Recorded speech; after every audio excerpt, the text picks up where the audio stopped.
Igun siap terima tawaran program TV namun bukan stripping atau komedi. Ivan Gunawan ingin kembali syuting di program televisi setelah memutuskan cabut dari Brownies.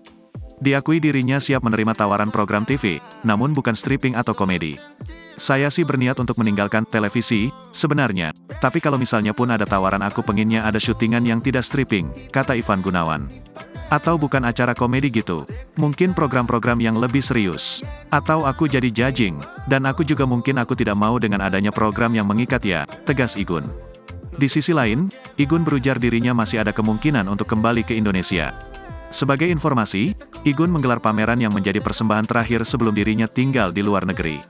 Insya Allah, terakhir, kalau semuanya lancar, di sananya dapat sesuai dengan apa yang aku mau. Aku sementara tinggal di luar dulu. Tapi kalau misalkan kondisinya belum ya mungkin aku balik gitu, ungkapnya. Pik bahwa keputusannya untuk tinggal di luar negeri adalah sebagai pembuktian. Lantaran sudah tidak terikat dengan program televisi, Igun mengaku kini lebih bebas untuk mewujudkan keinginannya. Aku bukan pembuktian ya, aku tuh menjalani hidup sesuai yang aku rasain aja, apa yang aku penginin.